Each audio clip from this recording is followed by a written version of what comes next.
Hey everybody, it's Jason Blaha here, and something I was thinking about today, because I just had a video go live this morning, and granted this will be in the future, this video coming out, to where I had said, look, the supplement research is not promising at all. Things are really looking down for even fish oil and creatine at this point. And we need to be clear. Like, the research is showing even the most basic, simple supplements that even I supported are not panning out too well. And a lot of researchers who have no financial interest in registered dietitians are like, yeah, these things probably don't work at all. They're even saying that fish oil probably doesn't help your health in any way, right? The data on creatine and Alzheimer's and cognition is not coming out as good as we had thought it might have been. So they're like, look, a lot of this stuff, it's all just rip-offs for the most part. And I had years ago when I had said, look, there's about, 3, 4, 5 supplements that work. And people had always said, well, why don't you get financially invested in those? Why don't you, do something and maybe have an Amazon store or someone mass producing these for you and selling the few products that you think works? And I used to look back at that and I said, well, it's not a bad idea, but I just feel like because they were all single ingredients, they wouldn't have been profitable enough to do that. But then when I look at it and go, man, what if I had done that? I would be financially reliant upon selling creatine and fish oil. Had I even done that, and granted, they probably wouldn't be making much money off my little small thing. But context. I would be financially reliant on it. And then I would be in the situation where many people involved in supplements are. How many influencers out there were young and naive, and maybe they really did buy into the nonsense and they thought all these supplements work? Now their name is tied to them. They have product lines of anything but protein powder. Protein powder, again, let's come over with that. Protein powder is still protein. I don't count it as a true supplement. It really is just a protein source. It's food.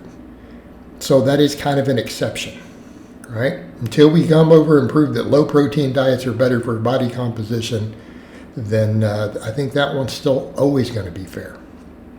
And it doesn't matter that whey protein comes from a byproduct of the cheese industry, because it's a highly bioavailable protein and it's there. So, not making it go to waste is actually good. That's a good thing. So let's think about that, though. How many of these people bought in? And even if they realize now it's garbage, how many of them are financially tied to it?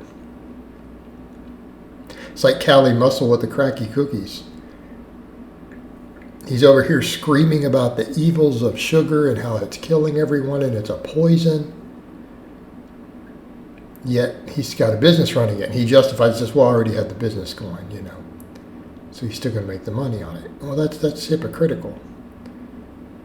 Like, that alone should tell people everything they need to know about the person. But let's come over and think about this. What happens then when you are financially tied and maybe a massive part of your income is coming from supplements that you thought worked? And then you're going to be resistant to even the idea that they don't. Okay, that's going to be a hard pill to swallow. People don't want to feel like they're bad people, right? Everyone, I think 95% of the population doesn't want to be a piece of crap. I think the vast majority of human beings on this earth want to be good people, and they want to feel like they're good people. So then they're put in a situation now where something they invested in and you see what I mean? Their standard of living, part of their income, maybe the roof over their head is tied to selling the supplements. How biased are they going to be and still believing that? Because at that point, their livelihood still clings to the fact that they're selling a good product, they're helping people. Because I think a lot of them do it with good intentions. They're like, hey, I can make money selling people a good product that they want. That's good business.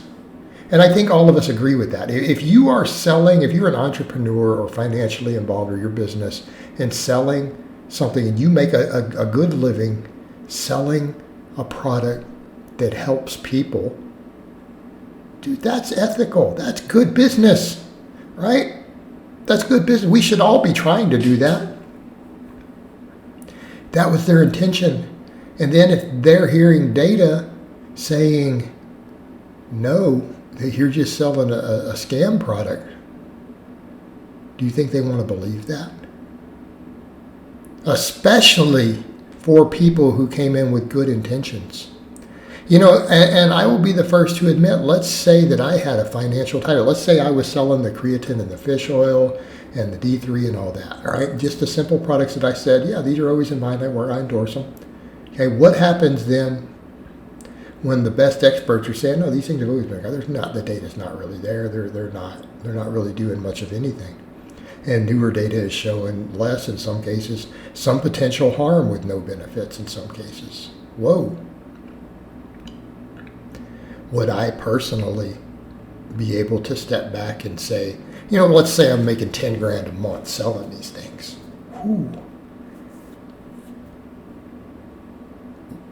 I'm going to have to ask myself, would I really be able to step back and say, no, they're junk. I'm just going to quit selling the fish oil and the creatine. And, it's like, no, I'm going to stick to that. I'm going to be like, oh, those researchers are wrong. That science is wrong. These are helping people. I'm a good person. I'm selling a good product. It's helping people.